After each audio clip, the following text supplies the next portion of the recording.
భద్రాద్రి కొత్తగూడెం జిల్లా భద్రాచలం నియోజకవర్గం ములుగు జిల్లా వెంకటాపురంలోని ఆర్టీసీ బస్టాండ్ అధ్వానంగా తయారైంది. ఎటు చూసిన చెత్తాచెదారంతో దుర్వాసన వెదజల్లుతోంది. ఇక్కడికి తరచూ ప్రయాణికులు ములుగు జిల్లా నుండి భద్రాచలం జిల్లాల నుండి ఛత్తీస్గఢ్ రాష్ట్రం నుండి ఎందరో ప్రయాణికులు వస్తుంటారు.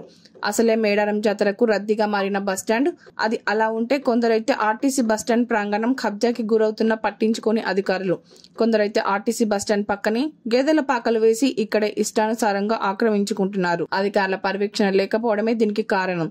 దీనిపై అధికారులు ఆర్టీసీ ఎండీ దృష్టి పెట్టాలని ప్రజలు కోరుతున్నారు.